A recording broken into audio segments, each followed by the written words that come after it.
everyone to the December 2015 Advisory Board meeting. So first, our roll call. Deb Roby. Deb is out today. She is traveling on an Amber Church Board. Ed Bowles here. Stephen Pilger here. Carl Horn here. April Edwards here. Beth Alden and Linda Fugate here. Okay. All right. We'll go ahead and get started. And first thing on the agenda is a review of and approval of the last meeting minutes. So Kristen's going to walk us through those. I'm going to try to speak loud enough, Linda, so let me know if I need to move closer to the phone.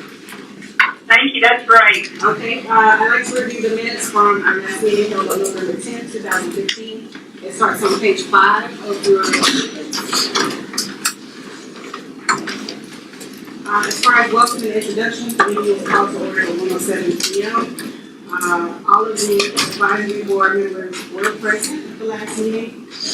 You can see other members for EHS&D are listed as well as our visitors. On the bottom of page 5, there was a review of the October 13 meeting minutes. They were reviewed and unanimously accepted by all of the members. On page 6, Gary Leo provided an update on the IGMB draft October monthly assessment report that's now been finalized, indicating that the program team is efficiency 8 and that the remaining recommendation is associated with efficiency 9, which is organizational change management. About midway on page 6, we provided a program update. Janice Simmons provided an update on program spending and reviewed the spending plan document. Kristen provided a program update in terms of us being in a requirements validation process. The teams work to address the IVMD deficiency, as well as the teams work to finalize the quarterly assessment report from NC State Technology, AST. We began walking through change request number 3, which segmented the level of effort for testing and development. And I gave members, spilling over page 7, a heads up about 2 additional change requests that we were working on. Change request number 4 as well as number 5. At the time of this meeting, they weren't prepared, but this was, kind of a discussion about what those change requests would entail and your recommendation to proceed with reviewing them with the USC. On page 7, we continued our policy and decisions review. This conversation continues on page 9. And about midway on page 9, Ronnie Jones provided a communications update, as well as along with Citrus team member Kevin Collier. On the last page, page 10, Terrence provided an update to the members that he was scheduled to present to the House of Partnership Subcommittee on Transportation and Economic Development on November 17th. And that meeting was to provide a status on Motorist Modernization. The meeting was adjourned at 2:56 p.m.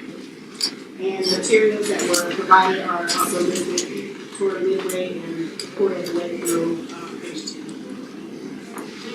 Are there any questions about the minutes from our last meeting? Motion to approve. Okay, got a motion to approve. Second. All right, members, all approved, say aye. Aye. Any opposed? Aye. Thank you. Any opposed, same sign. All right, thank you.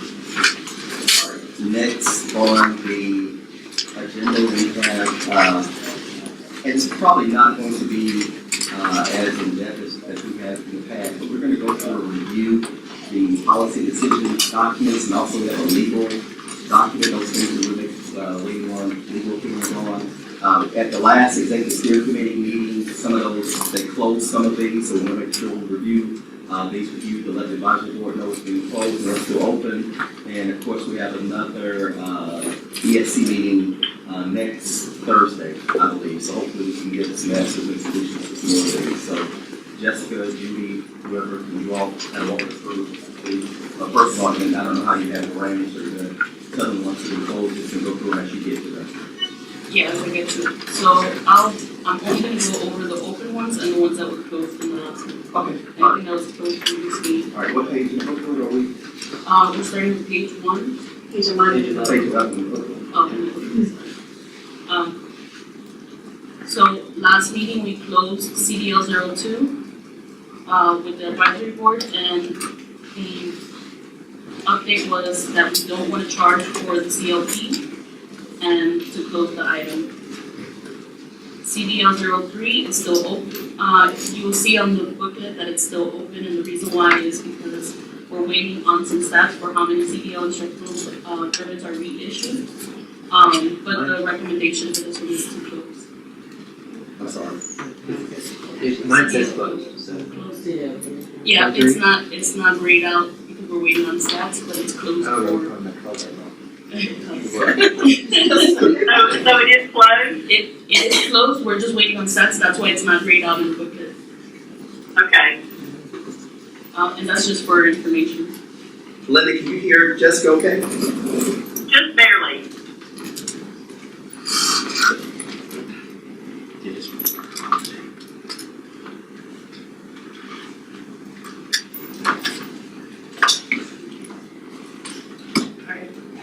Moving on to CDL 04, that one also closed last meeting. And it was if we were going to charge for CLP replacements, the update is that we will not charge.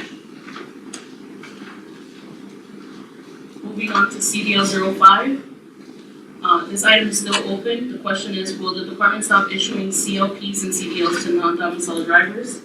And the last update was that we're waiting on the FMCSA findings. CDL 08 was closed last meeting, and we added to a document we're calling the policy and the legal opinion and statute analysis, and this is for our for Peter, who's a legal advisor in the GSC, and we're adding this item to his document. The last update we had is ESC agrees with Rob's recommendation of sending an electronic notification as well as mail notification. And it was decided that if a customer has a MyDMV profile, we should send mail and electronic notices. CDL 10, should CLPs and CDLs for foreign drivers be printed with the verbiage non-domicile? The last update is we're still waiting for FMCSA findings. CIT 02. Team to discuss how to handle out-of-state citation numbers. Currently, we use zeros. Consider using a reference ID. The last update we had was that this may require us to build a composite key, and we may be able to accomplish this in the current system. So we've added this to our tech document with our enterprise architecture team, and they'll be reviewing this. CIT 03, determine if Florida citation numbers will be expanded to 20 characters. We're adding this to the database redesign spreadsheet, and Robert Kleinup will follow up with Deborah Todd. And we should be able to get it, like I said, this was discussed at the last meeting, so hopefully next week we can update. QR 02. Do we still need to account for the business rules for our restricted licenses? Our last update was that we're going to check if our restricted licenses have been converted to a learner's license. And as of 10/30/15, they have not been. If the licenses are not converted, can we convert the license and add to the tech list? So we've added this to the architecture list, and we're waiting on a response of whether we can or cannot convert them.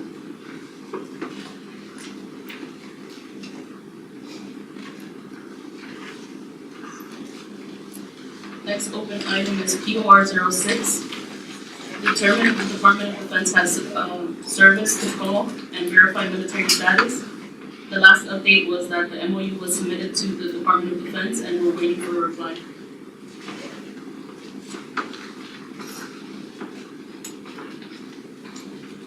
Next item is POR 09. Can we go back, I'm sorry, and not sure, do we know the day we submitted that, do we know what time frame we were looking at for that response from? I didn't get a response initially. I sent a follow-up email for left whatever, and so they received it, but they're still evaluating it. They Okay. haven't determined whether we qualify. POR 09. Currently, an individual cannot go into a field office and request another driver's transcript, only their own. Verifying the department wants to allow individuals to purchase other drivers' redacted history via our new online portal. The last update we had was that the recommendation was to go ahead and allow it, but require a DL number and an option of adding the first name, last name, and date of birth.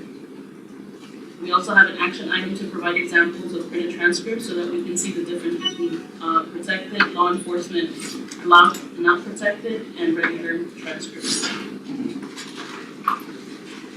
POR 10.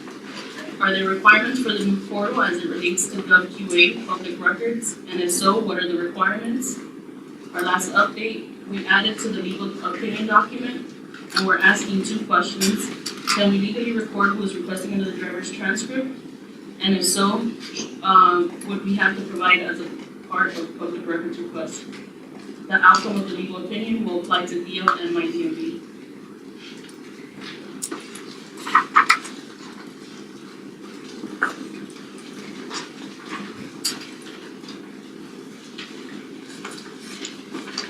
Next item is POR 18.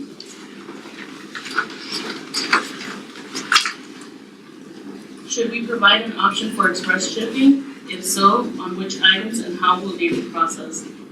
The last update is that we have not found a generic statute that limits us, and we're seeking legislative authority to charge, collect, and distribute. That item has also been added to the legal document. DL01. Allow examiners to print hazmat extension letters locally. The update from the ESC was to CDL help desk will continue to be the only section to generate and issue hazmat endorsement extensions. And I will have a follow-up meeting with Peter and Richard Meckman to discuss legal authority to extend hazmat.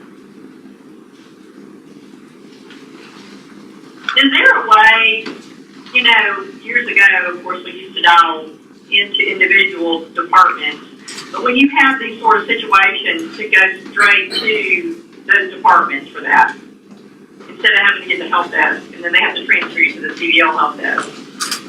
I was on hold the other day for the CDL help desk for 28 minutes. I'll make a note of it and discuss this with the CDL help desk and see what's possible. Thank you. Linda, this is Ed. I think we attempt to have our help desk, our tax collector support help desk, help with all the kind of common knowledge that they know, but CDL sometimes gets very specific. And unfortunately, I think we have 4 people on the CDL help desk. But we do need to be made aware of how quickly we're answering the phone there, so we appreciate the input. Thank you. You said 28 minutes? Yes.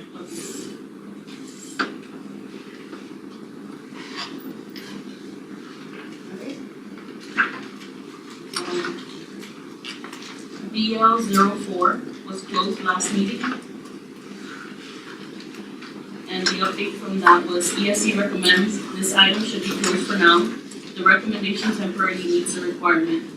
And Chad mentioned that the security token service could possibly be extended to David so that users do not have to sign in again. And the action item on this one was to add to the tech list. And it was about being able to launch David from Fitness directly without having to log in again. DL05, voter application should allow users to enter a partial address in the previous address field. The action item was to add it to our DOS open item list and have DOS sign off on this. We actually had a meeting with DOS on the 3rd and discussed this briefly. The outcome was that they are okay with us only requiring the state, but also allowing the option to enter the full address of the customer knows it.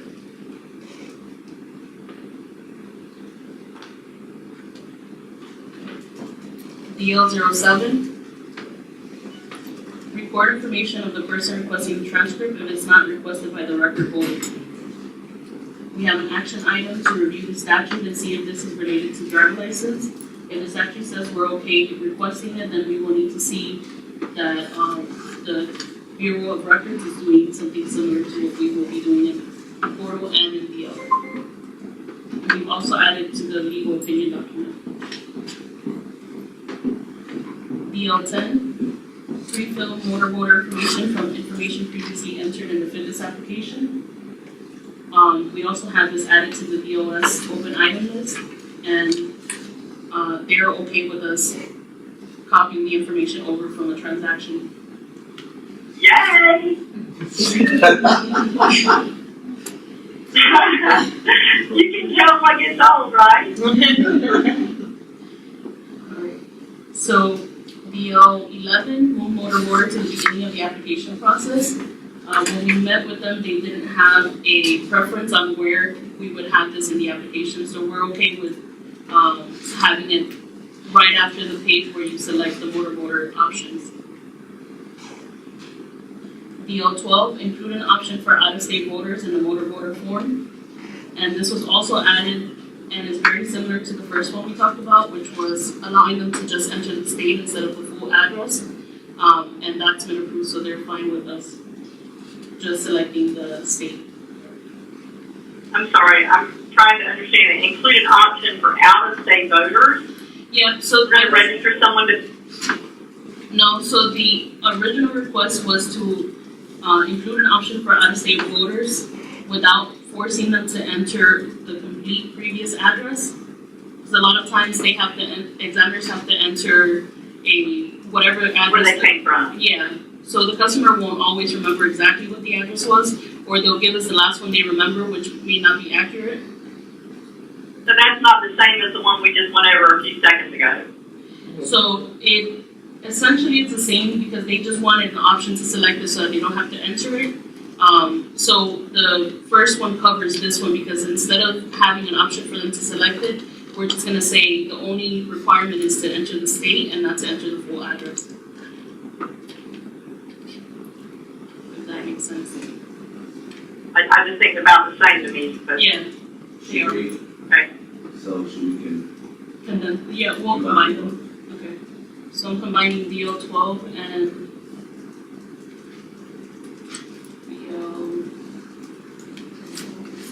that was 5, right? Well, I think, Five. well, I mean, they are, did you, 5. Yeah. Okay. yeah, Combined. five. Okay. DL14 was closed last meeting. It's a question regarding sample ballot should only be asked from the motor voter application form. The last update is that it is a requirement for the motor voter form, and we currently do have it inside of the motor voter option, in the motor voter form. And 2,400 customers signed up to receive sample ballots within a 1-month period, so we're not getting rid of the question, we're just gonna add it to the motor voter form rather than have it outside of the motor voter form. Perfect. DL15, the screening questions regarding conviction should not be retrieved by Phyllis from the online application. Our last update was that Deb Roby mentioned Manatee County still uses the online application. I have Linda will follow up with Manatee County. Only a small number of tax collectors responded to the survey, but those who answered say they do not use the online application. In addition, one county also referenced the requirement to ask the question again, even if the customer completed the application. Linda, do you have an update? Ken never did call me back from Manatee County, and the spreadsheet that I sent you is, I have not got any other answers. Okay. so this is still an open item for, even for the advisory board, so how do we want to proceed here? Well, the majority that responded, every tax collector got that email. My personal opinion is, if it was that important to you, you should have responded. I know that's harsh, but me, every tax collector that answered said, we do not use that application, or we answer the questions again, and one county has even created their own application.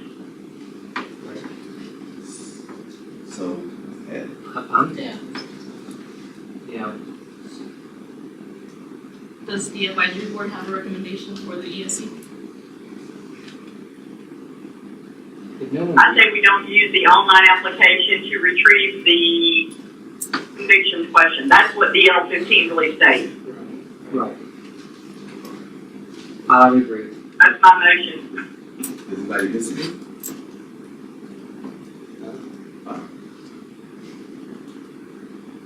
Thank you.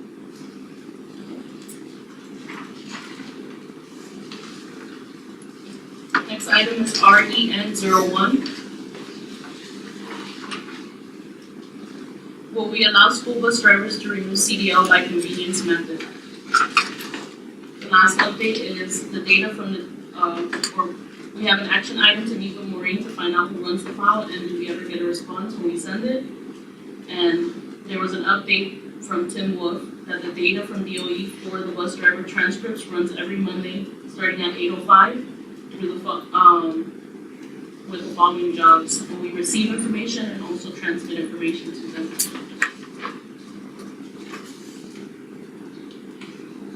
RAN 02. The statute was changed to allow customer stops for I'm bad sorry, checks. So, again, what are we supposed to do with that? I think we're still waiting on more information. Our goal is to be the best shape with every child in education. They can live their version of the American dream. And this year, Hey, Karen, record funding for Yeah. state colleges. is that I'm you? getting some kind of something, a radio station or something playing in the background. So are we. It's gotta be somebody. Somebody else, yeah. And it's unidentified, two, one of those people. You won't see them here, so they're just not. Yeah, I was gonna say, yeah. Did someone else join? Hello? Did someone else? Got Linda. No, it's, there are two attendees, there's Linda and then there's an unidentified. We maybe we just Yeah. on the whole. Yeah, same thing. If you're on the. If anyone else is on the call, please don't put us on mute because, or on hold, I'm sorry, on hold, because we'll get your, whatever your recorded message is. So just please help us out with that. Thank you. We know someone is on. So for REN01, I think we're still waiting on more information with this.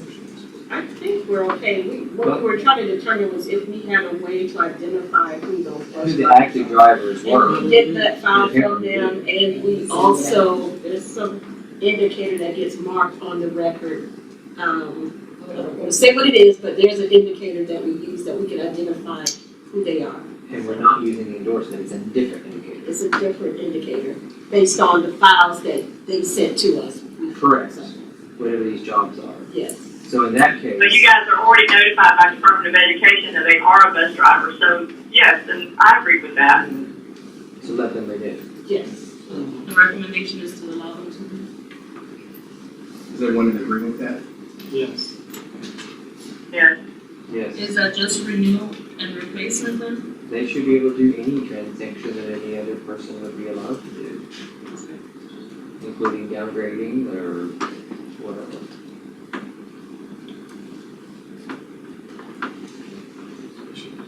The last item is REN02. The statute that was changed to allow customer stops for bad checks to prevent future transactions for the customer. However, the department's policy has not been changed. Will there be a change to the department's policy to reflect the change to the statute? The last update was to check if the customer stop for bad checks is already in the renewal notice file that is sent to produce the notice. Has the statute been implemented, or the statute change been implemented in the process?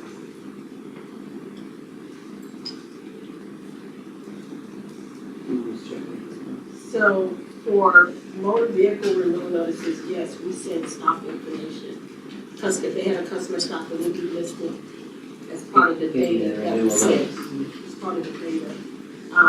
it's sent as part of the data to the vendor who's printing the notices, Yes.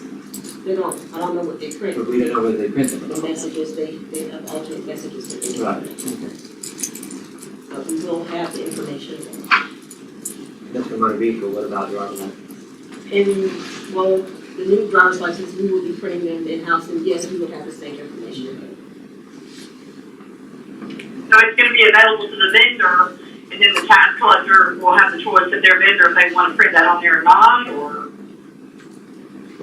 Well, I yeah, personally want it on mine so that my customer knows. but that's not really what RNO 102 Right. says.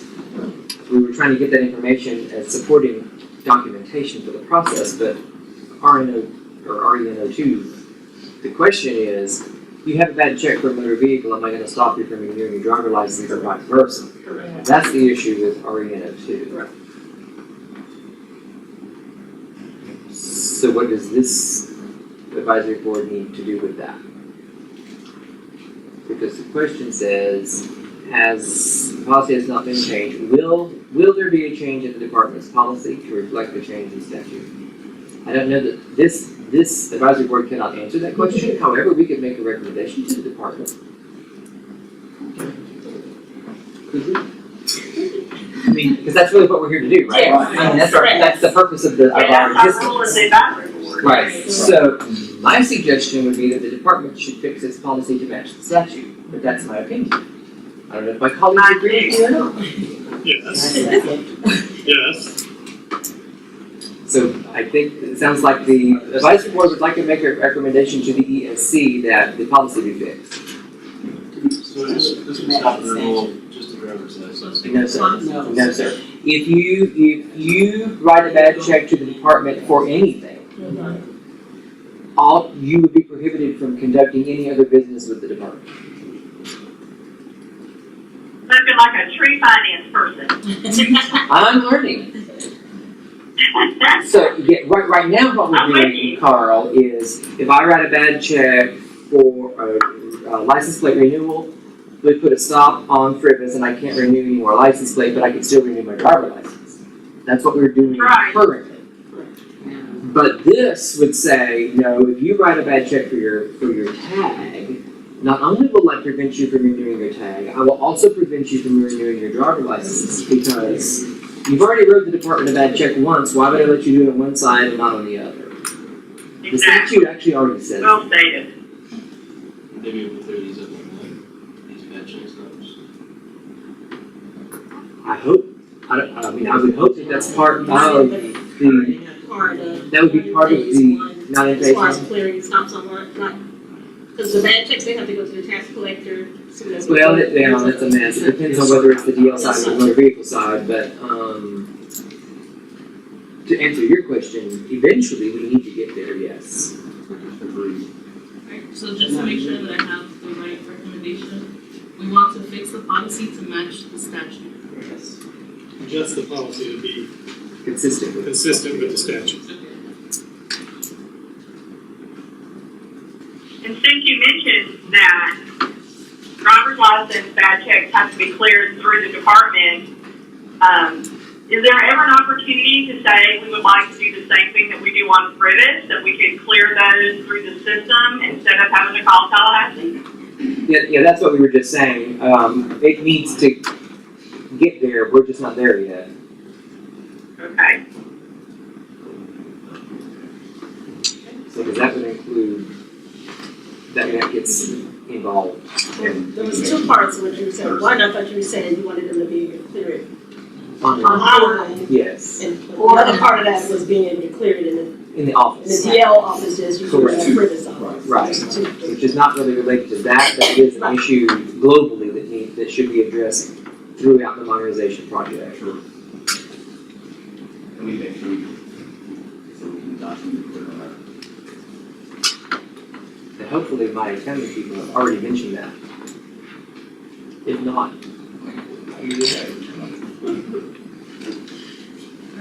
That's all I have for city investment. So now we have a program update by Janice Christopher Lindy. That's the political connection. Janice, you ready to give a financial update? Sure.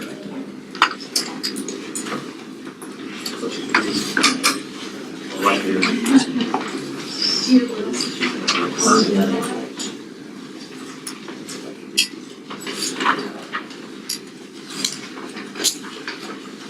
You're so gracious to be moving the microphone, thank you. I'm gonna try to come a little bit closer. The spreadsheet that we discussed last month, I said we were getting closer to being on track. I can say officially as of the end of November, we are, which is good. Our budget to actual was 1.6 on contracted staff, and then our expended was 1.6. So when you pull up the spreadsheet, we are actually on target with all of our deliverables. We're moving into December. We have a few deliverables this month, but the next big bulk of them will be in February and March. So we'll see another round of deliverables kicking off. But right now, we're in really good shape as far as our contracted services and our budget. Any questions for Janice?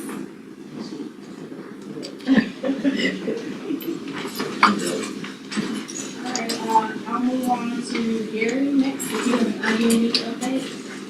We put the October report last time, so we don't have that necessarily huge, but there's an update we'd like to give the members. Yeah, so we're gonna be delivering the draft, November monthly report next Monday. And to give you a preview, we had a meeting on last Friday to talk about the remaining recommendation, which was to put together a work breakdown structure and a high-level schedule for organizational change management. And it's the point of view that the IB&B team is satisfied with the recommendations and approach, so now it's just a matter of getting it approved by the steering committee. And we're having a steering committee meeting on Thursday to go over that, and if the steering committee approves, we will clear the last recommendation and the queue will be completely green next week.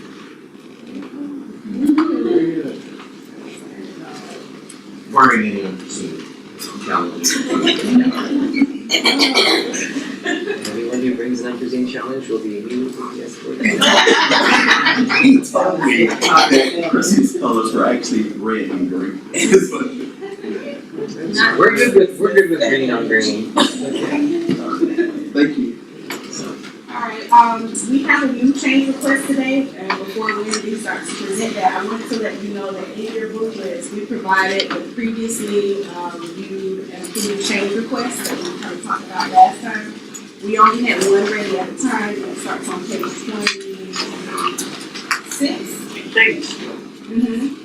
And so we included in the booklet change request number 4 that was approved, that deals with some of the tasks that we had in our schedule related to data synchronization. That we're talking about. On page 29, is change request number 5, which deals with refining in our schedule the activities associated with Sprint Zero, which is the preparation for development work.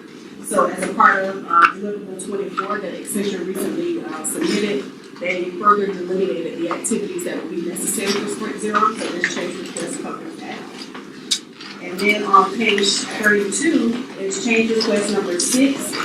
This change request per our decision escalation matrix was within Terrence's authority to approve. And this has to do with adjusting the deliverable 23 release planning, guiding principles and strategies deliverable date. So that has been approved by him as well. In the booklet, on page 34, we have change request number 7 that Wendy is about to review. We found a typo in that, so we provided as a separate attachment the change request with the revision on it. So disregard the change request number 7 in your book and let's all look at it. Were we able to, email that what is that? Yeah, we don't email it. So Okay. the one that you have has the typo, so we'll make sure we issue it absolutely. Okay, thank you. Yeah, apologies for that. We corrected it earlier this week. Not a problem. Alright, so just to give you a heads up, following with what Gary was mentioning, the last remaining efficiency recommendation was deals with incorporating in our integrated master schedule tasks associated with organizational change management. We have a few tasks in our schedule that are related to organizational change management. We have tasks already in the schedule that are associated with training, as well as some of the deliverables that the Accenture team is going to be delivering related to organizational change management. We met as a group, and these are some additional things that we want to add to the schedule, so that we're kind of well-rounded in this area. So I'll turn it over to Wendy to kind of walk you through what this change request entails. Good afternoon, everyone. This is Wendy. I just wanted to let you know, this is pretty straightforward. We met with Kim Kogel with Accenture, and we also met with Samadhi to go through the organizational change management pieces. The items that you'll see listed in the change request have to do with the readiness assessment. And it's not a formal deliverable per se, but these are internal checkpoints that we can use at specific times throughout the program, and they're timed specifically to make sure that we can assess the stakeholders at that time. So the first checkpoint you'll see is 8.3. This is on page 2 of the change request that you received. This actually pertains to, this will occur next year following the requirements. So once we finish all the requirements validation, this would be a checkpoint that they would do then, and somebody feel free to step in if I say something different. Then you'll see a second OCM readiness assessment. This happens after the completion of development, which will happen on July 27th of 2018. And then the third checkpoint you'll see is at the end of testing. So that's how those are timed, just so you have the framework of where the dates came from and understanding how we integrated that into the schedule. The additional notes that you'll see there for the quarterly communications plan updates, the intent with that is to make sure that we as an organization are tracking the details that are happening for organizational change management, and Samadhi will be making updates to that plan with the additional details. And so what we've done is tried to capture when that will occur so we can go back and check, and when she's doing those updates, we'll be able to see a 6-month projection of what's going to be happening on the program for communications. Questions?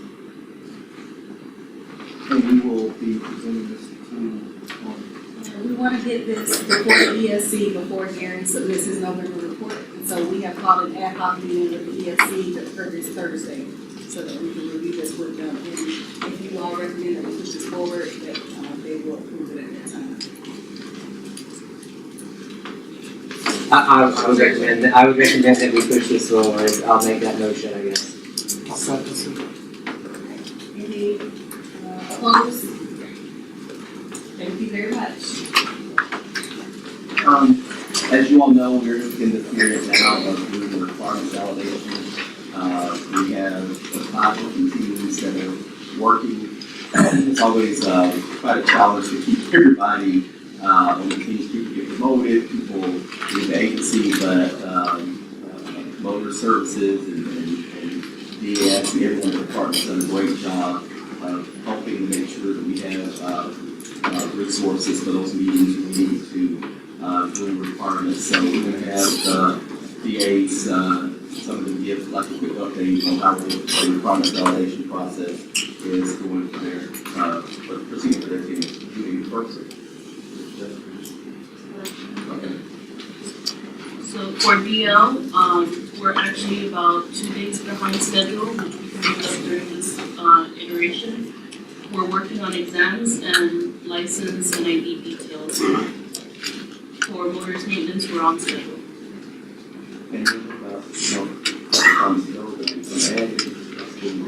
Right, so like Terrence is saying, we do have, as we're removing these stories, we find that there's some stories that get removed because we're already covering somewhere else and they would make more sense for developers to go, to combine them. And then we also find stories that are too big to develop during one sprint, so we have to break them up. So that's kind of what we're going through right now, and because of those changes, sometimes we're behind schedule, and then it turns out that the next functional area that we work on kind of catches us up. So there's a lot of fluctuation.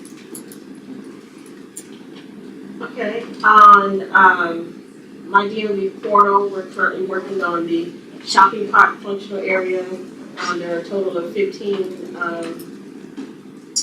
stores in that particular functional area, and we are currently on schedule.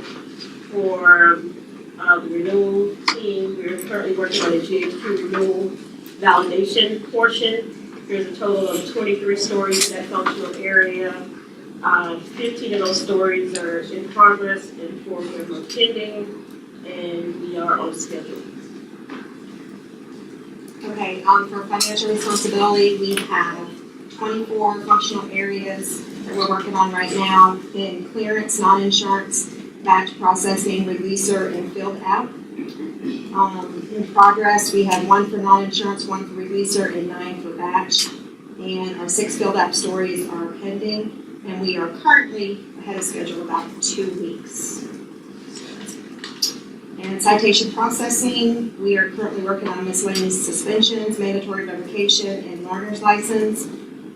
Total functional areas are 11, and all 11 of those are in progress, and we are ahead of schedule about a month in citation processing.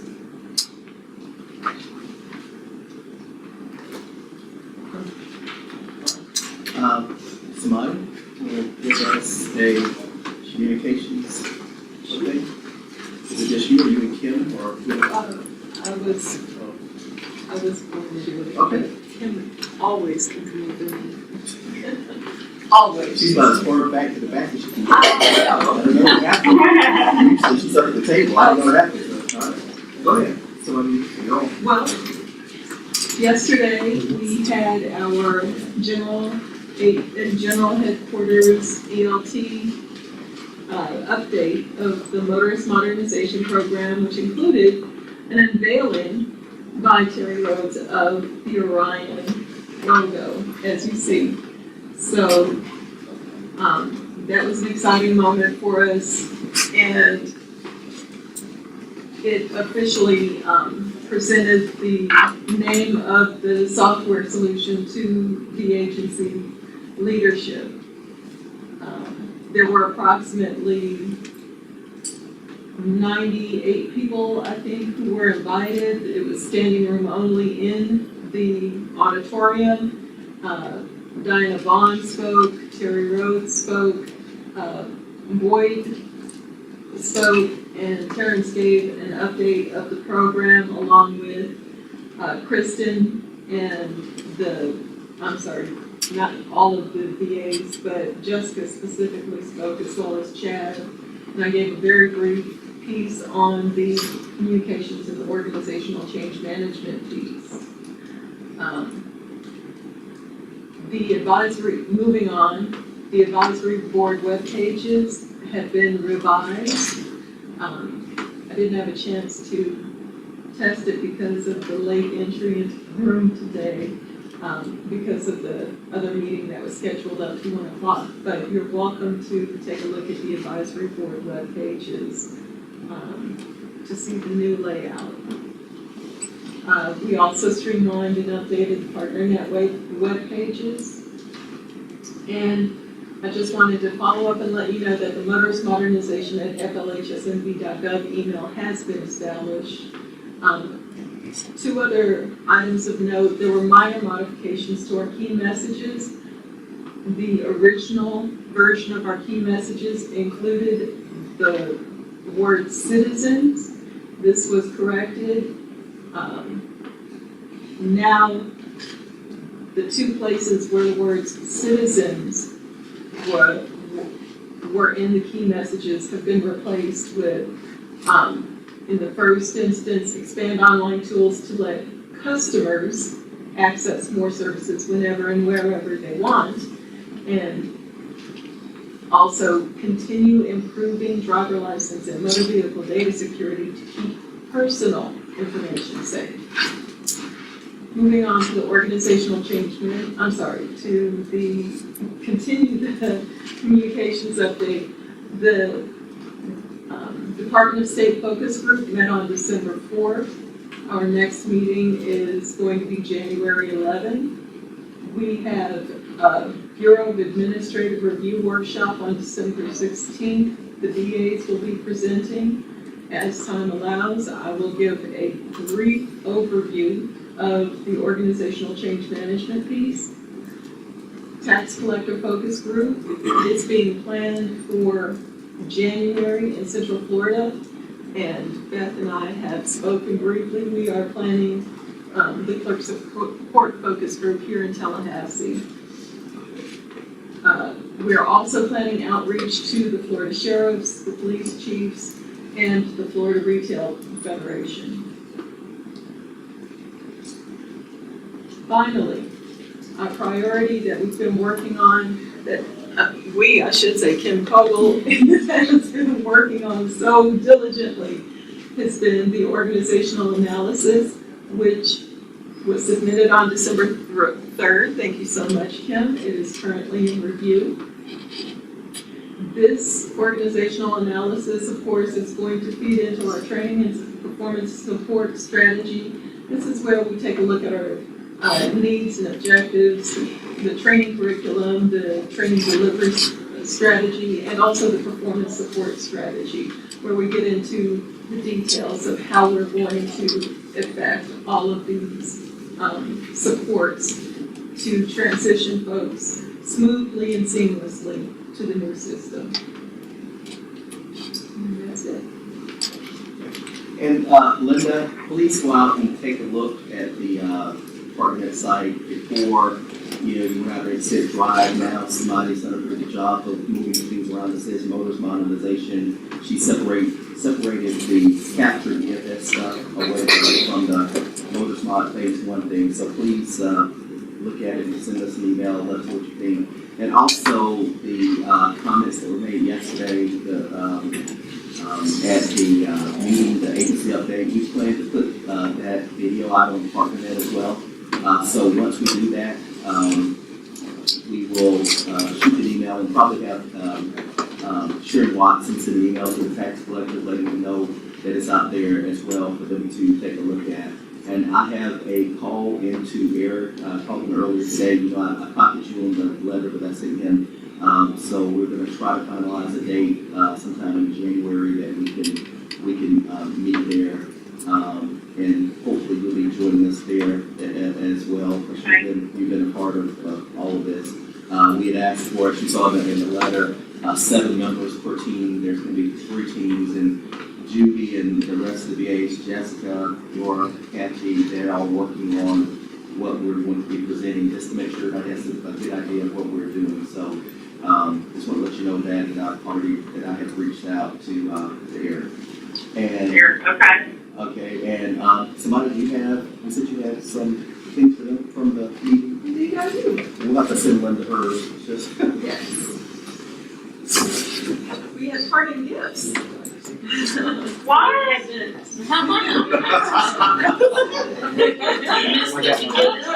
Should've been here. Linda, you gotta start cutting dressing up. You'll just get yours gift wrapped. That's right. And Stephen has his. I have mine. You got yours? oh, We have to follow them. Yours will be wrapped. That would be your Christmas gift.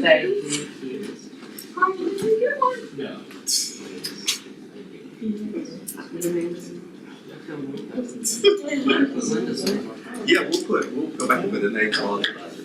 We might put the advisory board member, how about that? And I wanna know the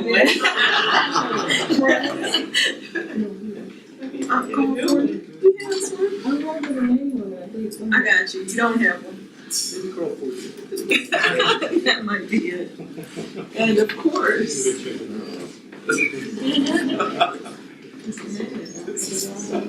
And it's not gonna lower my standards. Well, we just looked at a notepad with, you heard about a notepad and a pen.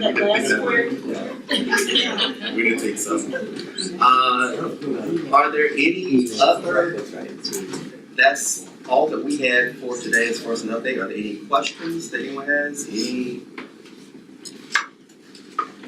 Okay. Sounds good. All right, thank you, Linda. Please look at the page. All right, meeting adjourned. Thank you. All right, thank you guys. Have a good weekend. Oh, thank you. Bye-bye. Bye-bye.